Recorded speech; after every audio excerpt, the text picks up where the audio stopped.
ये 2 दिन हम ये शीर्षक नाम से न्यू एज अवेकनिंग इस शीर्षक लगा के हम यहाँ पे आए हैं और 2 दिन हम यहाँ पे बैठ के ध्यान करने की सोच भी आई है। तो ये होता क्या है और इस शीर्षक से हमें क्या what should be expect from this, इससे हमें क्या आशा रखना चाहिए इस 2 दिन से और हमें करना क्या है, ये सब अगर हम पहले जान ले जो सिद्धा सन्मार्ग जो नाम है और जो संस्था है उसके बारे में आपको कुछ बातें समझाना चाहता हूँ। ये सिद्धा सन्मार्ग जो नाम है ये एक तमिल संप्रदाय में पहली बार तिरुमंदिरम नाम का एक किताब से लिया गया शब्द था। सदियों साल बहुत साल पहले पौराणिक समय में जब शिव और शक्ति की शादी हुई थी, ऐसा कहा जाता था कि सारे सिद्ध महर्षि पुण्य लोग हिमालय शिव और शक्ति की शादी दर्शन करने चले गए। तो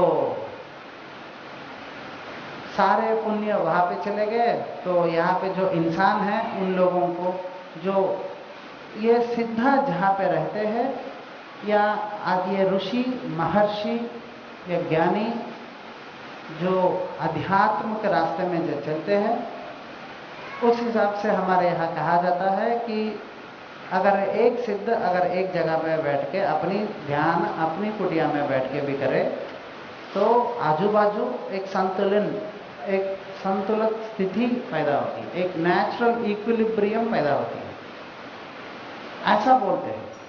लेकिन अगर हमने देखा है तो उस बात को हमें एक्सेप्ट करने से थोड़ा मुश्किल हो जाती है, क्योंकि अगर एक जगह पे अगर एक सिद्ध बैठा है तो वहाँ से लोगों को एक नेचुरल इक्विलिब्रियम आ जाती है और वहाँ लोग की स्थिति बेहतर होना लग जाती है।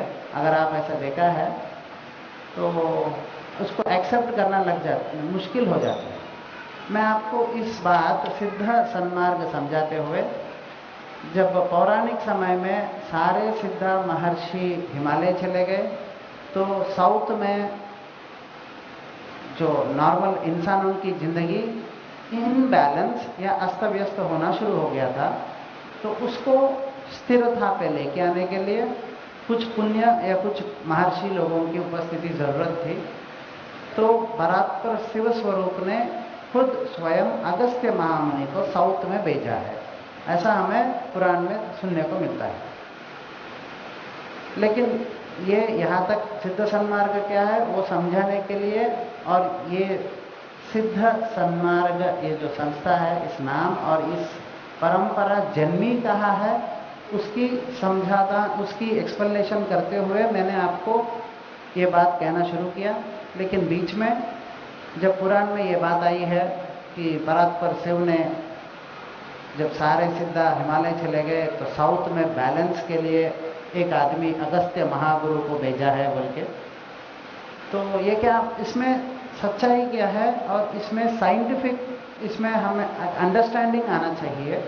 तो इसमें हाउ एक्चुअली एक अगस्त्य महामुनि ये साउथ में सारे अगर सिद्धा चले गए तो बैलेंस कैसा कर सका। और एक हमारे शास्त्रों में ये कहा जाता है कि तुम अगर कोई सिद्धा के सत्संग में जाते हो तो तुम्हें बहुत फायदा होता है और तुम्हारे जीवन में आनंद आता है बोलते। तो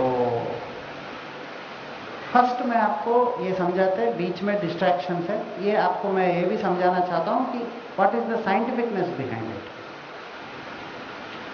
ये समझाने के लिए मैं थोड़ा एक फिजिक्स की प्रिंसिपल को आपको उदाहरण के रूप में लेना चाहता हूँ। तो है हर इंसान के अंदर सेल्स एटम्स से सेल्स बनता है लेकिन अगर एक आदमी को आप इंसान कहोगे तो उसके अंदर 3 इंपॉर्टेंट चीज़ें होते हैं।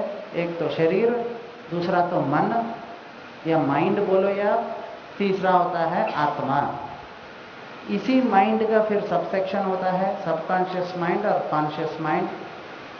और इन माइंड और सबकॉन्शियस माइंड और कॉन्शियस माइंड और आत्मा के बीच में विवेक, बुद्धि ऐसी चीज़ों की उपस्थिति होती रहती है। नाउ ये एक जनरल बात है। द पॉइंट इज, जब हमारे अंदर एक एटम्स की कंस्ट्रक्शन से सेल्स बनता है, तो every atom has its own energy field and the molecules that are formed by the atoms by various composition of the atoms, molecules that are formed also have a various energy field, and there is a complete magnetic field to every atom, individual atom. Now all atoms put together also have magnetic field. हमारे अंदर atoms होते हैं और atoms के अंदर ये अयस्कांत शक्ति होती है, और हमारे सारे बॉडी के अंदर ये अयस्कांत शक्ति रहती है। हर इंसान एक चलता फिरता घूमता मैग्नेटिक फील्ड जैसा इंसान है। और हम जहाँ पे रहते हैं, ये पृथ्वी भी एक अयस्कांत क्षेत्र है और यहाँ पे भी वो मैग्नेटिक फील्ड है। लेकिन हमें ये अयस्कांत, हमारे अंदर जो अयस्कांत तत्व है उसको नियंत्रित कौन करता है?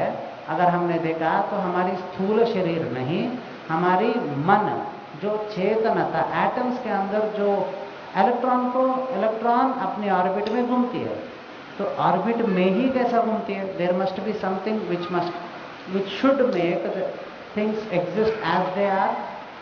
So that in our shastras is called consciousness, and that consciousness also in a lower term called as mind.